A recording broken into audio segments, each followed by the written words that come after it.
আল্লাহর হাবিব মসজিদের বারান্দায় বসা সাহাবীদেরকে নিয়ে মুয়াত্তা মালিক হাদিসের কিতাবে আসছে রাহমাতুল লিল আলামিন মসজিদের নববীর একেবারে শেষে বসা। হঠাৎ তাকায় দেখতেছি একজন সাহাবী কেবলমাত্র উযু বানায়া জুতাগুলা হাতে নিয়ে মসজিদের ভিতরে ঢুকতেছে, আর ওই সাহাবীর চেহারা বেবে, দাড়ি বেবে, উজুর পানি টপ টপ করে পড়তেছে। আল্লাহর রাসূল বলল, সাহাবীরা, যেই ব্যক্তি এই মুহূর্তে মসজিদে প্রবেশ করেছে সে আল্লাহর জান্নাতের মেহমান হবে। ওই যে জান্নাতি যুবক, তাকায়া দেখো, সে আল্লাহর জান্নাতের মেহমান হবে। এ কথা শোনার পরে রাহমাতুল লিল আলামিনের মুখ থেকে শোনার পরে সাহাবায়ে কেরামদের ভিতরে ঈর্ষা আসছে। হিংসা এক জিনিস, ঈর্ষা আর এক জিনিস। ঈর্ষা হলো যে রাজুলুন আতাহুল্লাহুল কুরআন আনা আল-লাইল, যাকে আল্লাহ কোরআন দিয়েছে আমার দিকে, যাকে আল্লাহ কি দিয়েছে সবাই বলে কোরআন দিয়েছে, সে রাতেও পড়ে দিনেও পড়ে, তার কণ্ঠ সুন্দর, তার তেলাওয়াত শুনলে দিল জুড়িয়ে যায়। এখন আপনি পড়তে পারেন না, আপনি তার দিকে তাকাইয়ে আফসোস করেন, ভিতরে জ্বলে যে ও পারে আমি কেন পারি না। এটা ঈর্ষা, আমারও পারা দরকার, ঠিক না ব্যাঠিক? যেমন গোটা পৃথিবীর ভিতরে বর্তমান আমার কলিজায় একজনের প্রতি খুব বেশি ঈর্ষা।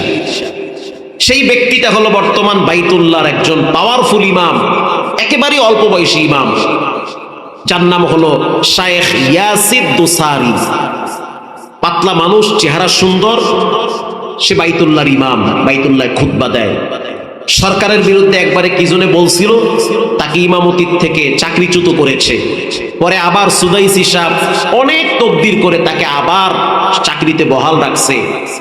তো তিনি যখন বাইতুল্লাহ কোরআন শরীফ পড়ায়, নামাজে দাঁড়ায় দাঁড়ায় যখন কোরআন তেলাওয়াত করে, মনে হয় আল্লাহর কোরআন নাজিল হয়। সুবহানাল্লাহ বললেন না? ইউটিউবে সার্চ দিয়ে দিবেন ইয়াসিদ দুসারি, ইয়াসিদ দুসারি, দিলই দেখবেন তেলাওয়াত আসবে, পাগল হয়ে যাবেন। অশান্ত দিলকে আল্লাহ কোরআন দিয়ে শান্ত করে, অস্থির হয়ে যাবে। গত রমজানে আমি ওমরায় ছিলাম, 30 লক্ষ মানুষ তার পিছনে দাঁড়িয়ে আল্লাহর কোরআনের তেলাওয়াত শুনেছে। রাস্তাঘাট, অলি গলি, দোকানপাট, ছাদ সবগুলাতে মানুষ দাঁড়িয়েছিল। ইয়াসিদ দুসারি যখন তেলাওয়াত করে মনে হয় আরশে আজিম থেকে কোরআন নাজিল হইতেছে। অন্য অন্য ইমামদের হাত পাও কাঁপে, আর তিনি যখন তেলাওয়াত করে মনে হয় সে কোরআন দেখে দেখে পড়ে। আর এত চমৎকার কণ্ঠ। অন্য অন্য ইমামদের তেলাওয়াত নকল করা যায়, কিন্তু তার তেলাওয়াত নকল করা যায় না। মাঝে মাঝে স্পিরিট, হালকা স্পিরিট, মাঝে মাঝে ঢেউ, মাঝে মাঝে কান্নার তেলাওয়াত। ও আল্লাহ, কই আইছি, মনে হয় আল্লাহর জান্নাতের মেহমান হয়ে আল্লাহ তাআলার বান্দার জবান থেকে কোরআন শোনাইতেছে। এই ব্যক্তি, আমি প্রতিদিন, এমন একটা দিন নাই যার তেলাওয়াত আমি গাড়িতে বসে না শুনি, আমার বিশাল ঈর্ষা লাগে। আরবের মানুষগুলা তিনি যখন রাস্তা দিয়ে হাঁটে, এখনো দেখছি আরবের বাচ্চারা, যে সমস্ত বাচ্চারা টিকটক আর পাবজি, ফ্রি ফায়ার নিয়ে ব্যস্ত, এই বয়সী বাচ্চারা আরবে ইয়াসিদ দুসারি যখন হাঁটে তার পায়ের ধুলাগুলা তারা শরীরে লাগায়। কেন লাগায়? বলে তাকে তো পাই না, মনে হয় তিনি হাইটে যায় না, একটা কোরআন হাইটে যায়, একটা কোরআন হেঁটে যায়। ইয়াসিদ দুসারি সাক্ষাতের সুযোগ নাই, পুলিশ ডানে বামে, সর্বোচ্চ সিকিউরিটি, দেখা করার সুযোগ নাই, মোসাবারও সুযোগ নাই। দূর থেকে হঠাৎ ইয়াসিদ দুসারি ঢোকে। এত চমৎকার কণ্ঠ, যখন তেলাওয়াত করে তখন মনে হয় আল্লাহ, আমি এর মতো কেন পারি না। এত সুন্দর কণ্ঠ, না জানি রাসূলুল্লাহর জবানের কণ্ঠ আরো কত সুন্দর ছিল। সুবহানাল্লাহ বলেন। ইয়াসিদ দুসারির কণ্ঠ এত সুন্দর। আমি রমজানে প্রথম গেছি এবার, এর আগে অনেকবার গেছি রমজানের বাইরে। আমি নিজেও খতম তারাবি করাই, কিন্তু আমাকে এমন পাগল বানাইছে সে, আমার সাথে যারা গেছে একই অবস্থা। যতদিন আল্লাহ হায়াতে বাঁচায় রাখবে আমি রমজানে ওমরায় থাকবোই ইনশাআল্লাহ। কারণ কোরআনের জেনুইন ফ্লেভার, কোরআনের অরিজিনাল আত্মতৃপ্তি, যেই কোরআন দ্বারা মানুষের দিল প্রশান্তি হয়, এটা পাইতে হলে রমজান মাসে উমরায় থাকতে হয় বাইতুল্লাহ। আল্লাহু আকবার। দুই ব্যক্তির ব্যাপারে ঈর্ষা করা যাবে। এক, যাকে আল্লাহ কোরআন দিয়েছে। দুই, যে ব্যক্তিকে আল্লাহ সম্পদ দিয়েছে সে আল্লাহর রাস্তায় ব্যয় করে। এখন আপনি আফসোস করতেছেন, আল্লাহ হেরে টেহা দিছো, হে আল্লাহর রাস্তায় ব্যয় করতেছে, আমারে দিলে আমিও ব্যয় করতে পারতাম। এ কারণে ঈর্ষা করা জায়েজ, এটা হারাম না। কিন্তু আরেকজনের উন্নতি দেখলে আপনার কলজের মধ্যে সিট মারে, এটা কিন্তু হারাম। তা আপনি তার উন্নতি চান না, তারে আল্লাহ ফকির বানায় দিক, এটা আপনি চান, এটা জায়েজ না হারাম? এটা হারাম। যেমন একজন হিংসুক রাত্রিবেলা ঘুমায় গেছে, স্বপ্নে একজনে বলতে আছে কিছু লাগবে নাকি তোমার?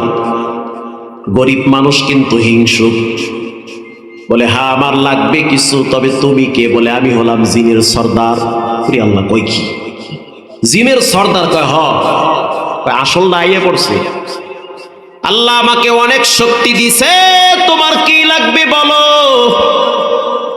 বলে আমি গরিব মানুষ, তুমি একটা কাজ করো, 2টা হালের গরু কিনে দাও। সকালবেলা উইঠা দেখবা 2টা হালের গরু ঘরের সামনে রেডি আছে, কিন্তু শর্ত হলো তোমার সাথে তোমার বাড়ির পাশে যার সাথে দ্বন্দ্ব আছে, হিংসা ঠেলা ঠেলি, তোমারে দিব 2টা, ওরে দিব 4টা।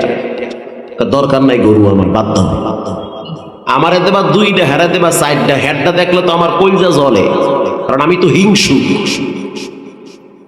সকালবেলা স্ত্রীর সাথে পরামর্শ করলো যে স্বপ্নে এটা এটা দেখছি। স্ত্রী কয় তুমি কি মগা না অগা? কে আমি তো অগাও না মগাও না। এত অগা মানুষে হয়? তোমারে মাগনা দিবার চায়, মাগনা যদি আলকাত্তাও দেয় সেইটা পকেটে লওয়া উচিত। কথা কন না গা? মাগনা দিবে ফিসাবিলিল্লাহ। হ্যারে গরু 10টা দিক, সমস্যা কি? তোমার তো মাগনা দিতে আছে 2টা, অসুবিধা কি? লয়া লও। ঠিক কথাই কইছে। মহিলাগো আবার কিছু বুদ্ধি থাকে না, আনকমান বুদ্ধি, অনেক সুন্দর বুদ্ধি থাকে, কিন্তু মহিলাকে মেজাজ গরম বানায় পুরুষেরা। কেন গরম বানায় পুরুষেরা? পুরুষ যেমন বাহিরে খাটাখাটি করে, মহিলারা কি ঘরে খাটাখাটি করে না? 3-4টা মাইয়ে বলা যেই ঘরে আছে, মাশাআল্লাহ, এই মহিলারা তা আধা মেন্টাল বানাই গেল, আধা পাগল। আমার বউ ফোন দিয়ে আমি তো আধা পাগল হয়ে গেছি, আমি চিকিৎসা করবো, টেনশন নাই। একটায় আগে, আর একটায় ফ্যান ধরে ঠেলে, আর একটায় চুলায় গিয়ে চুলার আগুন বাড়ায় দেয়, আর একটায় পাইলার ভিতরে পানি ঢাইলে দেয়। কথা কন না কেন? মহিলা যাইবে কই? এইটারে সামাল দেবে না, এটারে সামাল দেবে। ওদিকে তরকারি চুলায় তরকারি পরে, এর মধ্যে আপনি দুপুরের টাইমে ঘরে গিয়ে চিল্লান শুরু করছেন, এ কুদ্দুসের মা বাপ দে। এখন কোন মহিলার মেজাজ কি ঠান্ডা না গরম? পোলাপান্ডির দিকে চাইয়া কইতে আছে, তোরাও জ্বালাও তোর বাপেও জ্বালায়, গোলামের ঘরে শান্তি নাই মোর কপালে। তার চেয়ে ঘরে গিয়ে যদি একটা সালাম দিতেন, আসসালামু আলাইকুম, কেমন আছো? সারাদিনের কষ্ট স্ত্রী ভুলে যেত এক সালামের বিনিময়ে। কথা কন না কা? একটা সালাম দিলে মোটামুটি সে শান্তি পাইত। সালাম দেওয়ার পরে আপনি যদি বলতেন, অনেকদিন ধরে মোসাফা করি না তো একটু হ্যান্ডশিপ করি। কত মানুষের লাগে মোসাফা করি, রাস্তায় যার লাগে দেওয়া হ্যান্ড লাগে মোসাফা করি, তোমার লাগে তো করি না, আটবারও মোসাফা করি। বউ কইবে ঢঙের দিশা পাই না, আবার মোসাফা। কথা ঠিক না বে ঠিক? এগুলো রাসূলুল্লাহর সুন্নাহ, আপনি পালন করবেন না, কে পালন করবে? আপনার স্ত্রী লজ্জায় হাত বাড়াইবে না, লজ্জা পাবে, আরে আল্লাহ জামাইর লাগে মোসাফা জীবনে করি না, হে আইছে মোসাফা করতে আইছে। আপনি জোর কইরা আপনার বইয়ের হাতটা টানবেন, হাতের ভিতরে 50 টাকা ঢুকাই দিয়ে বলবেন সকালবেলা লিপস্টিক কিনা ঠোঁটে ঘষবা। কি চাচা, খুশি না বেজার? ওই খুশি বিয়ার পর থেকে আপনি জীবনে দেখেন নাই, এত খুশি জীবনে দেখেন নাই। সালাম দিবেন। আমার বললে তো মাঝে মাঝে লাগিয়ে যায়, তা আমি কইয়া দিই, বেশি বাড়াবাড়ি করলে কিন্তু বিয়ে আরো 2টা করুন। পাও ধরছি, ভিক্ষা চাই না, কুত্তা ফিরাও, দরকার নাই এত কিছু করার। যেমনি আছে এমনি থাকি, যা কবা হেডেই হল। তো মেজাজ যখন গরম দেখি তখন বলি আসসালামু আলাইকুম, কেমন আছো? মন দিল ভালো না খারাপ? বিশ্বাস করেন রাসূলের হাদিস, সালাম দিলে আল্লাহর পক্ষ থেকে রহমত আসে, অশান্ত দিলকে আল্লাহ শান্ত করে দেয়। ঘরে গিয়ে সালাম দেন, শয়তান দূর হয়ে যাবে। কিন্তু আপনি নিজেই তো ঘরে ঢুকেন বিড়ি টানতে টানতে। কথা কন না কা? তা আপনার পোলা কয়দিন পরে গাঞ্জা টানবে, এটাই তো আপনার হাতের পাওনা। আপনি দোষ দেবেন কারে? হুজুরের দ্বারে গিয়া ওই হাদিয়া দিয়ে লাভ নাই, আপনার ঘরের সমাধান আপনাকেই করতে হবে। কষ্ট হয় আপনাদের? প্রিয় ভাইয়েরা আমার, আল্লাহর রাসূল বলল যে এই মুহূর্তে যেই সাহাবী মসজিদে প্রবেশ করেছে সে আল্লাহর জান্নাতে যাবে। মনে আছে? এবার শুনেন, এই হাদিসটার একটা এক্সাম্পল দিয়ে বুঝাইতেছি। ওই যে বললাম হিংসুক, মনে আছে আপনাকে হিংসুকের কথা? পরের দিন আইসা বলতে আছে কিছু লাগবে, কয় হ লাগবে। কি কয়? গরু দে। চায়া দেখা যায় সকালবেলা 2টা দামরা গরু হারাই রয়েছে। ঠিক আছে, করতে আনছো? আনছি আর এক দেশ দিয়ে, আমরা জিন না, আমাকে পাওয়ার আছে না, আল্লাহ আমাকে রক্তের লাগে মেলার শক্তি দিছে, তো গরু কোনো বিষয় এলো বিল্ডিং হুদ্দা নিয়ে আমি। কথা কি বোঝেন? পরের দিন আবার বলতে আছে কিছু লাগবে, কয় হ্যাঁ লাগবে। কি লাগবে? কয় 2টা মহিষ দে। শর্ত হলো পাশের বাড়িওয়ালারে 4টা দিমু, যার সাথে তোমার হিংসা। তাকায় দেখলো পরের দিন তার 4টা, এরে 2টা দিলে হেরে 4টা দেয়। আবার একদিন আইসা বলতে আছে কিছু লাগবে, কয় হ লাগবে। কি লাগবে? কয় আমার একটা চৌক উঠে লয়ে যা। ও আল্লাহ, কয় কি? শর্ত হলো যাওয়ার সময় ওই জাল লাগে আমার ঠেলা ঠেলি যারে আমি দেখতে পারি না, হ্যাঁ 2টা চৌক উঠে লয়ে যাবি। কথা কি বোঝেন? বাঙালির মায়ের পেঁচ বোঝা কি এত সোজা? এই টাইপের হিংসুক আমাদের দেশে আছে না নাই? অভাব নাই, প্রচন্ড হিংসা। হে ভালো চলে কা, ভালো জামা গায়ে দেয় কা, ভালো খায় কা, ছেলে মেয়ে ভালো হইছে কা, মোরগুলা তো গাঞ্জাখোর মদখোর বেয়াদব হয়েছে, ওয়ারটা ভালো হইছে কা। এই এর লাগিয়া 4 দোকানে বইয়া খালি দোষ খোঁজে কারে কেমনে বাস দেওয়া যায়। আল্লাহ রাব্বুল আলামিন বলেন, ইল্লা মান আতাল্লাহ বিকলবিন সালিম। কিয়ামতের ময়দানে একমাত্র কলবে সালিম, পবিত্র আত্মা কাজে আসবে, যেই আত্মার ভিতরে হিংসা থাকবে না, অহংকার থাকবে না, আমি ভাব থাকবে না। এমন আত্মাগুলোকে বেছে বেছে জান্নাতুল ফেরদাউসে উঠায়া দিবেন কে? আল্লাহর নবী যখন বলল যে এই সাহাবী জান্নাতে যাবে, সাদ বিন আবি ওয়াক্কাস রাদিয়াল্লাহু তাআলা আনহু বলেন, আমি ওই সাহাবীর পিছনে পিছনে তার বাড়িতে গেছি। যাওয়ার পরে বললাম যে আজকের রাত্রটা আপনার ঘরের মেহমান হতে চাই, আপনার কি কোনো অসুবিধা আছে? বলে না, অসুবিধা নাই। এবার ওই সাহাবী বলতেছে যে মেহমান যেহেতু হবে, খুব ভালো কথা, কালকে মেহমান হন, আমার স্ত্রী বাড়িতে থাকবে না, একটা ঘর, 2 জনে একই বিছানায় শুয়ে থাকবো, ফজরের নামাজ মসজিদে গিয়ে পড়বো। সাদ বিন আবি ওয়াক্কাস পরের দিন আবার আসলেন। এই সাহাবীর নাম হলো আল্লাহর নবীর সবচেয়ে প্রিয় সাহাবী, সবচেয়ে নিকটতম সাহাবী। সাহাবীর নাম হলো সাদ বিন আবি ওয়াক্কাস রাদিয়াল্লাহু তাআলা আনহু। তিনি এবার চলে গেলেন বাড়িতে। পরের দিন আবার আসলেন। আয়েশা বলল, ভাই আজকে কি আপনার ঘরে কেউ আছে? বলে না, নাই, থাকবেন, অসুবিধা নাই, রুটি আছে, খাসির গোস্ত আছে, মন ভরে খান, কোনো অসুবিধা নাই। কিন্তু সাহাবীর মনে তো ভিন্ন চিন্তা, যে আমি দেখবো সে গোপনে কোন আমলটা করে। সুবহানাল্লাহ বলে। রাত্রিবেলা 2 জনে ঘুমায় গেছে, তাহাজ্জুদ পড়ে নাই, বাড়তি কোনো আমল করে নাই। ফজরের নামাজের টাইমে 2 জনে আবার চলে গেল মসজিদে। একাধারে 3 দিন পর্যন্ত মেহমান হয়েছেন।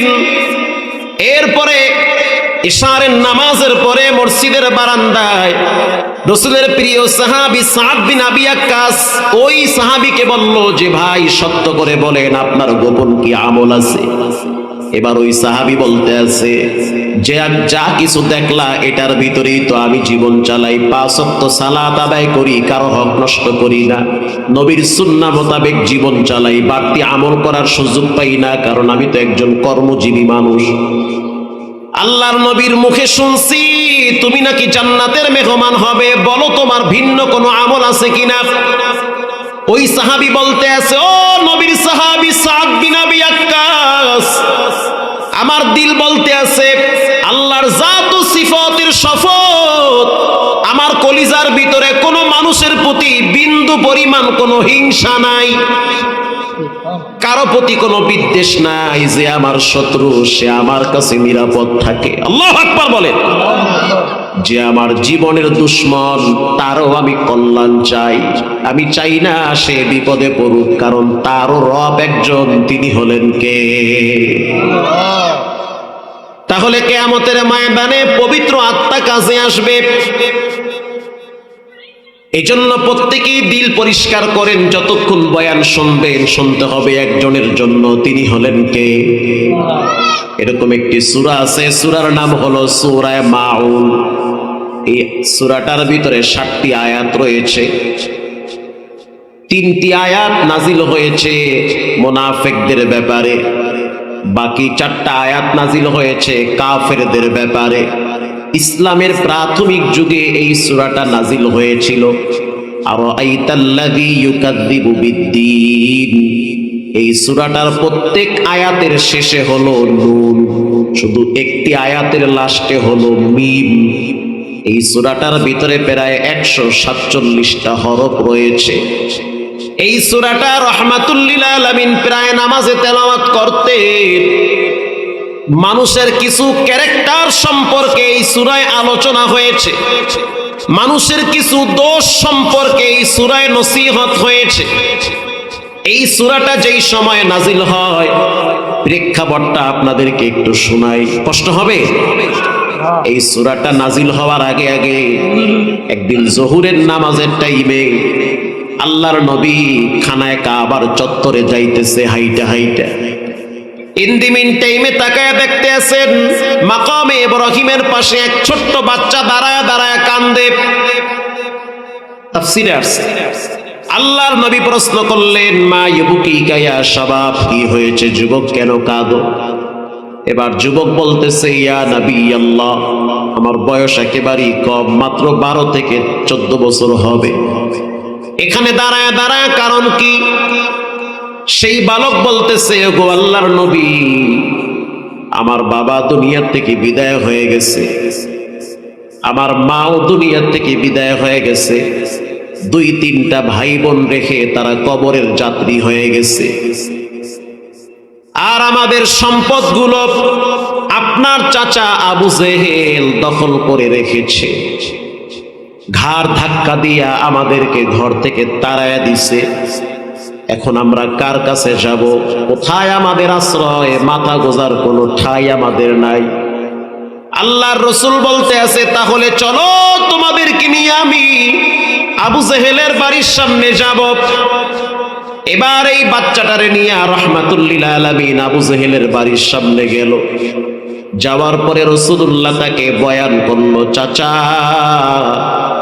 দুনিয়ার জিন্দিগি একেবারেই ছোট্ট জিন্দিগি।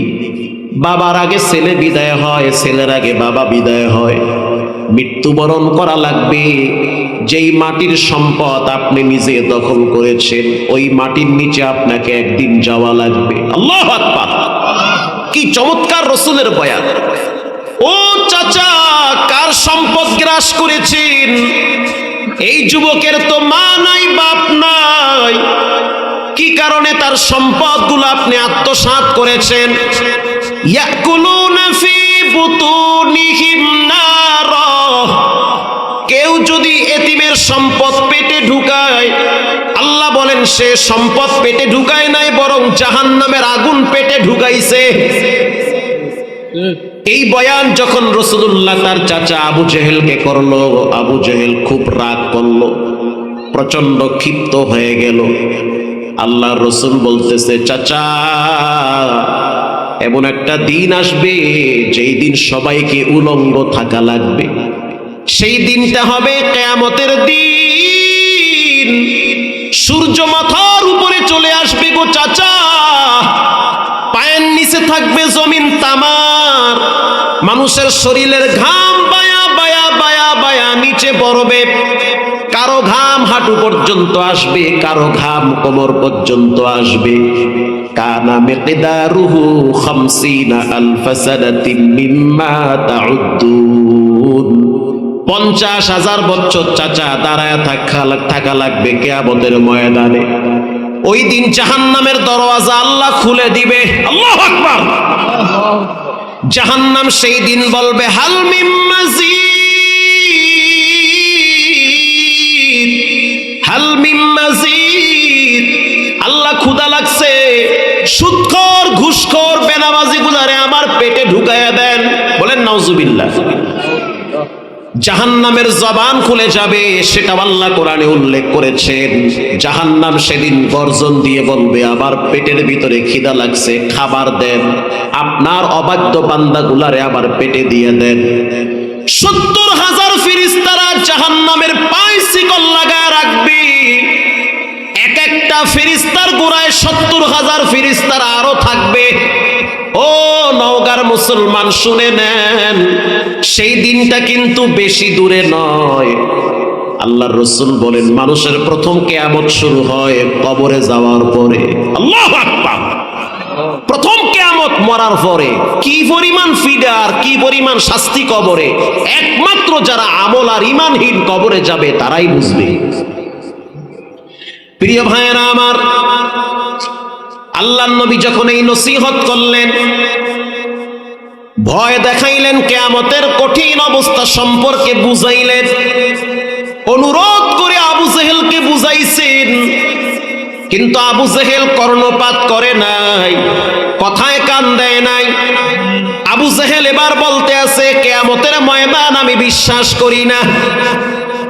কি সুবহানাল্লাহ বলবেন? এটাও বলে সুবহানাল্লাহ। আপনারা কি ঘুমান? কে কে ঘুমান হাত তুলেন। না হ্যাঁ তো কেউ ঘুমান না, তা আমরা দেখি কেউ গান সুবহানাল্লাহ, কেউ গান নাউজুবিল্লাহ আউযুবিল্লাহ। কি আবু জাহেল বলতে আছে যে আমি কিয়ামতের ময়দান বিশ্বাস করি না। আপনারা কি কি বলবেন? সুবহানাল্লাহ। ও এবার ঠিক আছে। বলেন বিচারের দিন আছে না নাই? বিচারের দিন আছে। মালিক ইয়াউমিদ্দিন, এমন একটা দিন আসবে যেই দিন রাজত্ব হবে একজনের, তিনি হলেন কে?